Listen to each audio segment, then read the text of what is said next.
Baries. Nah, Bu Hikmah berharap kalian selalu dalam keadaan sehat, semangat, rajin, dan giat belajar. Nah, anak-anak, hari ini kita akan belajar materi tematik kelas 2, tema 5, pengalamanku, subtema 1, pengalamanku di rumah, pembelajaran ke-4. Nah, hari ini kita akan belajar yaitu perbedaan puisi dan bukan puisi. Kemudian kita akan belajar mencari makna dari kosakata. Kemudian kita juga akan belajar tentang menyanyikan lagu dengan pola irama. Dan kita juga akan belajar mengukur benda dengan satuan baku.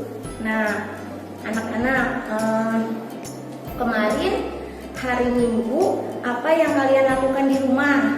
Ya, yang kegiatan kalian yang lakukan di rumah atau pengalaman kalian di rumah ketika hari Minggu, ada yang rekreasi bersama keluarga, ada yang gotong royong membersihkan rumah, ada yang gotong royong membersihkan taman di halaman rumah.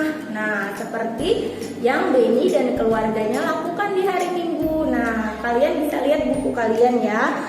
Pada hari Minggu, Beni dan keluarganya sedang duduk bersantai di halaman rumahnya sambil melihat taman bunga yang ada di halaman rumah mereka. Kemudian tiba-tiba Beni akan membacakan puisi.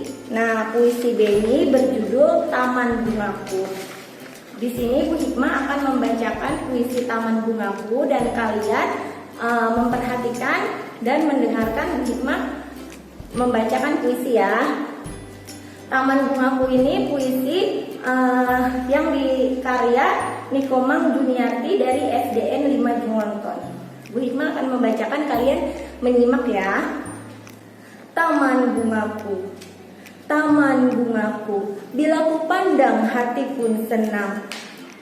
Lihat tamanku cantik, sangatlah menarik.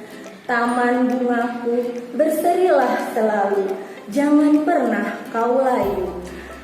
Karena ku akan bersedih-seduh, oh angin dari segala penjuru, mampirlah ke tamanku, sebarlah wangi bungamu ke segala penjuru. Nah, itu puisi Taman Bunga yang dibacakan oleh Beni. Nah, kemudian setelah membaca puisi, Beni bertanya kepada kakaknya. Coba kalian lihat di buku kalian ada percakapan antara Beni dan kakaknya. Beni bertanya kepada kakaknya, "Kak, apa perbedaan puisi dan bukan puisi?" Nah, kemudian kakaknya menjawab, "Puisi terdiri dari bait-bait dan setiap bait mempunyai 4 baris. Bukan puisi apabila bentuknya paragraf, karena paragraf barisnya tidak tertentu.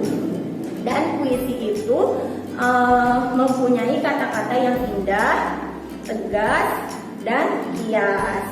Jadi puisi itu adalah karya sastra yang mempunyai kata-kata yang indah, tegas, dan kias. Nah, kemudian cirinya puisi juga mempunyai bait-bait dan setiap bait mempunyai 4 baris. Nah, kemudian bagaimana cara membaca puisi? Nah, untuk membaca puisi kalian harus memperhatikan intonasi, ekspresi, dan pelafalan. Jadi kata yang harus kalian ucapkan dalam membaca puisi itu harus jelas ya, artikulasinya harus jelas. Kemudian intonasinya ya, suaranya harus jelas, dan kemudian ekspresi wajahnya juga harus sesuai dengan tema puisi yang kalian bacakan. Kalau kalian membaca puisi yang temanya senang, maka mukanya harus senang. Begitu pula dengan puisi yang judulnya sedih, misalnya tentang bencana, maka kalian juga mimik mukanya harus sedih. Nah, itu. Nah, tadi Bu Hikmah ulang, puisi adalah karya sastra bahasa Indonesia yang mempunyai kata-kata yang indah. Nah, dari puisi Taman Bungaku tadi, kata-kata indah apa saja yang ada di puisi tersebut? sekali kata-katanya, kata-kata indah yang ada di puisi adalah cantik, berseri, harum. Nah, itu kata-katanya. Nah, sekarang Bu Hikmah punya satu kata, yaitu cangkul. Siapa yang tahu arti kata cangkul? Ya, cangkul adalah alat untuk menggali dan mengeduk tanah. Pintar. Kemudian Bu Hikmah punya kata siramlah. Siapa yang tahu arti kata siramlah? Ya, siramlah itu artinya mencurahkan air. Nah, itu adalah beberapa contoh arti dari kosakata. Kemudian, nah sekarang setelah Beni membaca puisi, kemudian Bapak melihat taman bunganya banyak dipenuhi gulma. Siapa yang tahu arti kata gulma? Ya, gulma itu tumbuhan liar yang tumbuh di sekitar tanaman. Nah, oleh karena itu ayah mengajak ibu, Beni dan kakaknya untuk membersihkan taman bunga. Nah, setelah itu sambil bekerja, Beni dan kakaknya sambil bekerja membersihkan taman bunga, Beni dan kakaknya menyanyikan sebuah lagu. Siapa yang tahu judul lagunya apa? Ya, betul sekali, judul lagunya adalah Lihat Kebunku. Mari kita bernyanyi bersama-sama ya anak-anak. Yuk. Lihat kebunku penuh dengan bunga, ada yang putih dan ada yang merah. Setiap hari ku siram semua, mawar melati semuanya indah.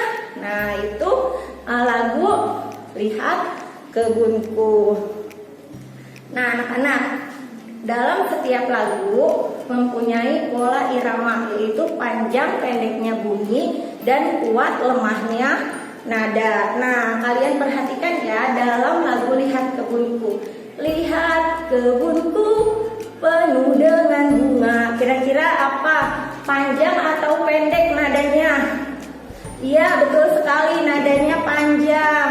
Lihat kebunku penuh dengan bunga.